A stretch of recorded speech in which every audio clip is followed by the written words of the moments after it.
Hello friends, how are you. आप लोग कैसे हैं? आशा करता हूँ आप लोग ठीक होंगे। तो आज का सिलेबस क्या है?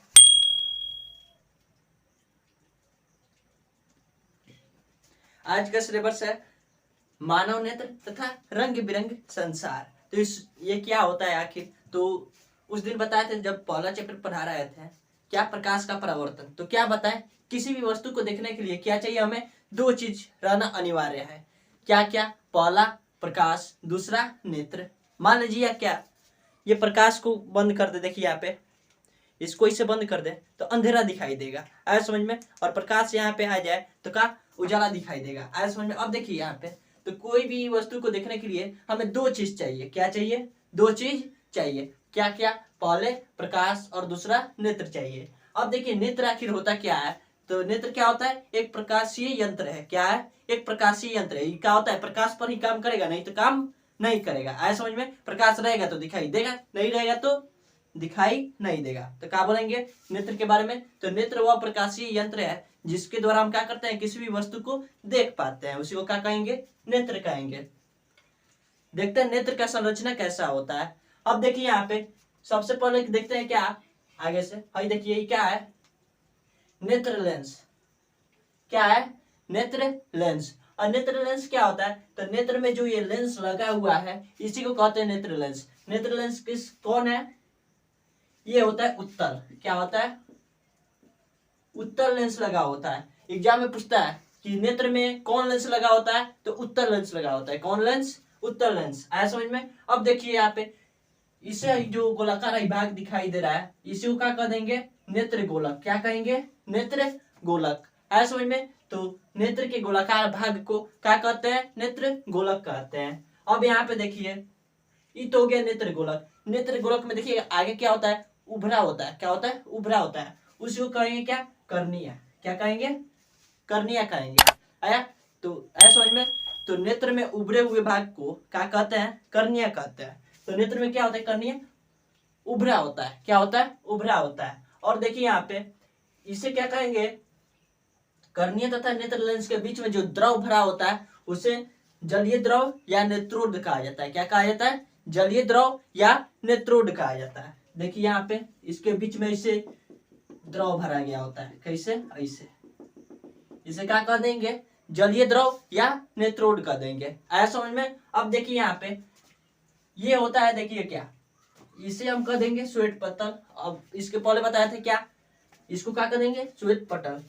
ये देखिए ये क्या है? गोलाकार भाग है, इसको कहते हैं क्या? कर्निया। और इसको और बाकी सब जो गोलाकार होता है श्वेत पटल होता है, जो क्या होता है? श्वेत कलर का होता है, आया समझ में। देखिए यहाँ पे आंख के किनारे किनारे क्या दिखाई दे रहा है? एक श्वेत भाग दिखाई दे रहा है, उसी को कहते हैं क्या? श्वेत पटल। भाई कर्निया होता है जो कर्निया किस कलर का होता है? तो किसी में काला, किसी में भूरा, किसी में नीला भी होता है, यानी इसका कलर निश्चित नहीं है, आया समझ में। अब देखिए तो क्या कहते हैं इसे? श्वेत पटल। देखिए यहाँ पे किनारे किनारे जो है ये सब का है? श्वेत पटल है, आया समझ में। अब देखिए यहाँ पे श्वेत पटल के ठीक बाद क्या होता है? एक क्या होता है? ग्रंथि होता है। देखिए यहाँ पे क्या है? ये रचना है, एक रचना होता है जिसे क्या कहते हैं? हम क्रायोड कहते हैं। क्या कहते हैं? क्रायोड कहते हैं। क्रायोड क्या होता है? आगे चल के दो भाग में बट जाता है। कितने भाग में? दो भाग में। देखिए कौन कौन भाग में बटता है? पहले तो सिलियरी मांसपेशिया, ठीक है। और दो नंबर में क्या हो जाएगा? आइरस या परितारिका। अब देखिए सिलियरी मांसपेशिया क्या होता है, आइरस क्या होता है या परितारिका, ये दोनों एक ही है, ठीक है। आइरस बोले या परितारिका बोले, दोनों क्या है? एक ही है। तो यहाँ पे देखिए क्या है? सिलियरी मांसपेशिया। ये क्या होता है? ये नेत्र लेंस को पकड़े रहता है और क्या करता है? समंजन क्षमता बनाए रखता है। क्या करता है? नेत्र लेंस को बड़ा या छोटा करता है। क्या करता है? बड़ा या छोटा करते रहता है। आगे पढ़ेंगे समंजन क्षमता होता क्या है, ठीक है। अब यहाँ पे पहले ध्यान दीजिए। तो सिलियरी मांसपेशिया क्या करता है? सिलियरी मांसपेशिया नेत्र लेंस को पकड़े रहता है एकदम, ठीक है, पकड़े रहता है। अब देखिए यहाँ पे क्या है? ये परितारिका। परितारिका क्या होता है? क्रायोड जो है, क्रायोड का पहला भाग है, ये क्या होता है? अपारदर्शी होता है। क्या होता है? इससे होकर प्रकाश की किरण पार नहीं कर सकती है, ठीक है। ये क्या होता है? इसी को कह देंगे परितारिका। अब देखिए इसके बीच में यहाँ पे देखिए ये जो क्रायोड है, क्या है? क्रायोड यहाँ पे है, ये क्रायोड के ठीक बाद जो होता है रचना, उसी को कहते हैं क्या, दृष्टि पटल, या क्या कह देंगे, रेटिना। आया समझ में? रेटिना किसे बोलते हैं, जिस पर क्या होता है, प्रतिबिंब बनता है। ठीक है, तो ये हो जाएगा रेटिना।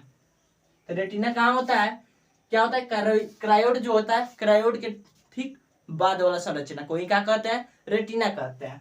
आया समझ में? अब देखिए यहाँ पे, ये तो समझ में आ गया होगा, रेटिना किसे कहते हैं, आइरस या परितरिका किसे कहते हैं। ठीक है, अब देखिए ये जो होता है नेत्र लेंस और रेटिना, इसके बीच में क्या होता है, एक द्रव भरा होता है, जिसके कारण क्या होता है, हमारा आंख यानी हमारा नेत्र जो होता है गोल दिखाई देता है। नहीं होगा ना, आंखवा गोल नहीं दिखाई देगा, ऐसा दिखाई देगा। ठीक है, देखना किसी किसी का एक आंखवा फूट जाता है तो कैसे दिखाई देता है, वो कैसे लगता है, ऐसे।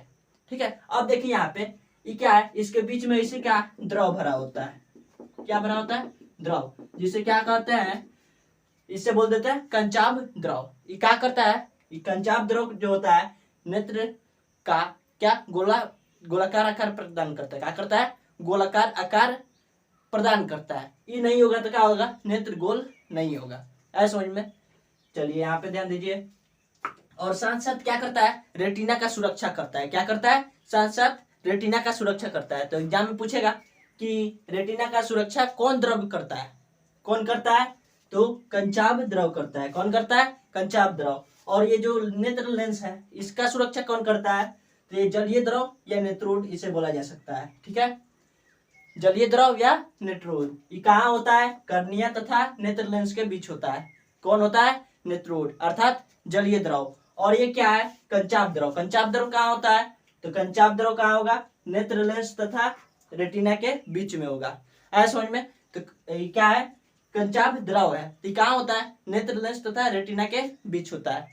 और देखिए यहाँ पे ये क्या है, पुतली। पुतली क्या होता है, जिसे प्रकाश की किरण क्या होती है, जाती है। क्या होती है, जाती है, उसी को पुतली कहेंगे। यहाँ पे देखिए, यहाँ पे छोटा बिंदु होता है, उसी को कह देंगे क्या, पुतली। आया समझ में?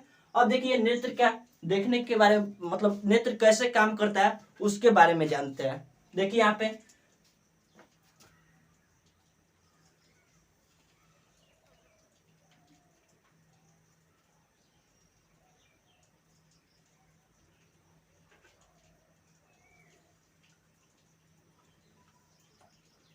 देखिए यहाँ पे क्या है, ये रहा, मान लीजिए नेत्र है। ठीक है, तो ये आता है ऐसे प्रकाश की किरण किसी वस्तु से, और सीधे कर्निया के माध्यम से पुतली के सहायता से क्या होता है, नेत्र लेंस तक पहुंचता है। और नेत्र लेंस तक पहुंचने के बाद नेत्र क्या करता है, इसको भेज देता है रेटिना पर। और रेटिना पर कैसे चित्र इसका बनता है, इसका रेटिना पर चित्र कैसे बनता है, वास्तविक बनता है। और क्या बनता है, उल्टा बनता है। क्या बनता है, वास्तविक और उल्टा बनता है। और यहाँ तक, यहाँ पे वास्तविक और उल्टा बनेगा, और इस रास्ते से जाते जाते मस्तिष्क तक क्या होता है, सीधा हो जाता है। आया समझ में? क्या हो जाता है, सीधा।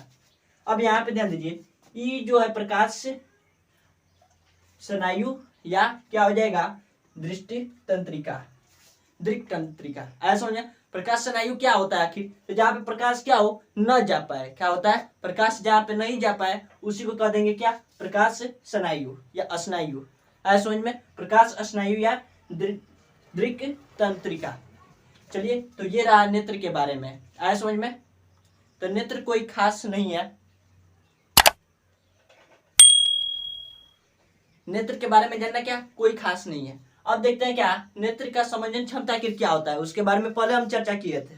तो क्या होता है, अब देखिए कोई वस्तु क्या हो, दूर हो या नजदीक हो, तो क्या करती है, सिलियरी मांसपेशियां लेंस को छोटा या बड़ा करके उस वस्तु को क्या करती है, उस वस्तु का प्रतिबिंब रेटिना तक बनाने में मदद करती है। तो नेत्र लेंस का छोटा या बड़ा होना ही क्या कहलाता है, समंजन क्षमता कहलाता है। क्या कहलाता है, समंजन क्षमता। आया समझ में? ये क्या करेगी, ये जो सिलियरी मांसपेशियां है, यदि दूर वस्तु हो तो क्या करेगी, इसको छोटा कर देगी। क्या करेगी, छोटा। छोटा क्यों करेगी, ताकि इसका फोकस नजदीक आ पाए।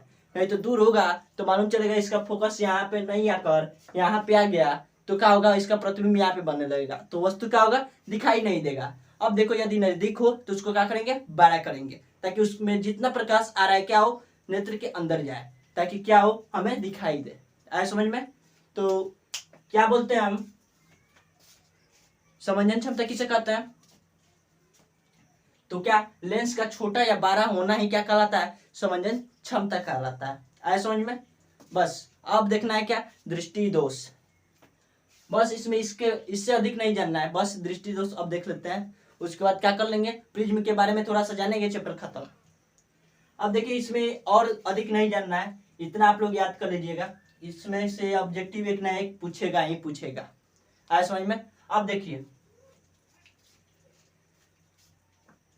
तो दृष्टि दोष क्या होता है, तो एक स्वच्छ नेत्र जो होता है, पर समझ लीजिए स्वच्छ नेत्र जो होता है उसे देखने की अधिकतम दूरी क्या होती है, अनंत होती है। यानी कोई भी नेत्र क्या होता है, अधिकतम दूरी अनंत तक देख सकता है। और क्या होता है, एक थोड़ा जिसमें क्या हो, रोग हो, वो क्या होता है, अनंत तक नहीं देख सकता है। ठीक है, और जिसमें देखो, और स्वच्छ नेत्र मतलब स्वस्थ नेत्र जो होता है उसकी देखने की न्यूनतम दूरी कितनी होती है, 25 cm होती है। जैसे मैं एक बात बताइए, देखिएगा क्या होता है, कोई भी व्यक्ति ऐसे आंख के पास करके ऐसे नहीं पढ़ता है, क्या करता है, ऐसे करेगा, क्या करेगा, इतना दूर करेगा, ताकि क्या हो, लेंथ मतलब ये तो लेंथ है, लेंथ क्या हो, बना रहे, यानी 25 सेंटीमीटर बातें करेगा ताकि दिखाई दे। ऐसे करेगा तो दिखाई नहीं देगा। ऐसा समझ में?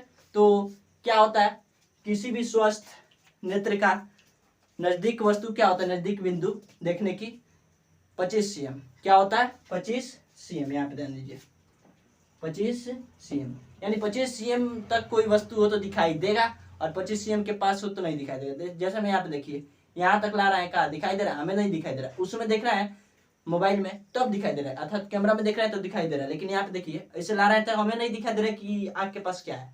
ऐसा समझ में? तो यानी क्या, नजदीक लाएंगे तो दिखाई नहीं देगा। ऐसा समझ में? और थोड़ा दूर ऐसे करेंगे, हाँ ये क्या है, मार्कर के नोकी है, ये दिखाई देता है। ठीक, तो क्या होता है, तो न्यूनतम दूरी क्या होती है, 25 cm होती है। ठीक है, अब आगे देखते हैं। और किसी भी नेत्र के देखने की अधिकतम दूरी कितनी होती है, अनंत होता है। ठीक है, तो दृष्टि दोष के बारे में हम जान चुके हैं। दृष्टि दोष क्या होता है, तो किसी भी स्वस्थ नेत्र जब क्या होता है, उसका नेत्र गोलक बढ़ जाए या छोटा हो जाए, या उसका फोकस दूरी बढ़ जाए या घट जाए, तो क्या होता है, उसको देखने में कठिनाई उत्पन्न हो जाता है। क्या होता है, यानी किसी भी वस्तु को वो नहीं देख पाता है। जब नहीं देखेगा तो क्या हो जाएगा, उसमें दोष उत्पन्न हो गया। नहीं दिखेगा तो उसमें दोष उत्पन्न हो गया। जैसे में ये मार्कर है, नहीं चले तो क्या कहेंगे, इसमें दोष उत्पन्न हो गया। तो कौन दोष है बाबू, तो इसमें क्या है, इसमें इंक वे खत्म हो गया, तो चलेगा क्या हो रहा है, नहीं चलेगा। ऐसा समझ में? तो इसमें क्या हो गया, इंक खत्म हो गया तो नहीं चल रहा है। तो वैसे ही क्या होता है, नेत्र में भी होता है। नेत्र में क्या होता है, जब देखने की शक्ति खत्म हो जाती है, अर्थात कोई वस्तु दिखाई नहीं देता है, तो क्यों नहीं दिखाई देता है, तो नेत्र गोलक बड़ा हो जाता है या छोटा हो जाता है। क्या होता है, नेत्र गोलक बड़ा हो जाता है या छोटा हो जाता है। तो क्या होता है, देखने में थोड़ा सा कठिनाई होता है। आया समझ में? तो यहाँ पे ध्यान दीजिए, दृष्टि दोष किसे कहते हैं, तो किसी नेत्र में कोई वस्तु दिखाई ना दे, या दूर की वस्तु हो या नजदीक की वस्तु हो, अगर दिखाई ना दे तो उसे क्या कहेंगे, उसी को कह देंगे दृष्टि दोष। आया समझ में? दृष्टि दोष कितने प्रकार के होता है, लगभग 3 प्रकार के। वैसे अगले क्लास में 4 प्रकार के पढ़ेंगे, लेकिन 3 प्रकार के होता है। किसमें, 10th में पढ़ना है। आया समझ में? 10th में कितने प्रकार के पढ़ना, 3। कौन कौन, यहाँ पे ध्यान दीजिए। पहला हो जाएगा क्या, दूर, यानी दूर दृष्टि दोष। दूसरा क्या हो जाएगा, निकट दृष्टि दोष।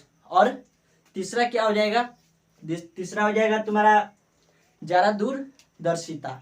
ऐसा समझ में? तो दूर दृष्टि दोष किसे कहते हैं, निकट दृष्टि दोष किसे कहते हैं, और ज्यादा दूरदर्शिता ये होता क्या है आखिर, तो इसके बारे में एक एक करके डिटेल से जान लेते हैं। यहाँ पे ध्यान दीजिए,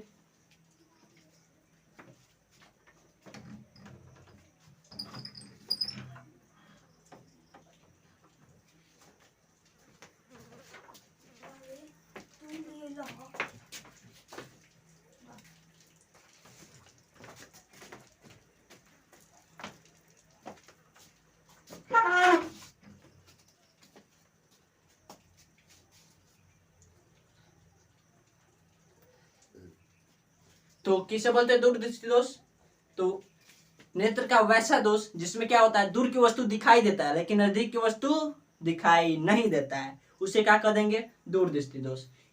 ठीक है, यानी दूर की दिखाई देगा, नजदीक के दिखाई नहीं देगा, तो क्या हो जाएगा, दूर दृष्टि दोष। और निकट का होता है, निकट की वस्तु दिखाई देता है और दूर की वस्तु दिखाई नहीं देता है, उसे क्या कह देंगे? निकट दृष्टि दोष। और जरा दूरदर्शिता में क्या होता है? ना ही दूर की वस्तु दिखाई देता है और ना ही नजदीक की वस्तु दिखाई देता है, उसे क्या कह देंगे? जरा दूरदर्शिता। आए समझ में? तो आज के लिए बस इतना ही, बाकी का सिलेबस कल देखेंगे। तब तक के लिए जय हिंद, जय भारत। वीडियो अच्छा लगा हो तो लाइक, सब्सक्राइब तथा शेयर जरूर कीजिएगा।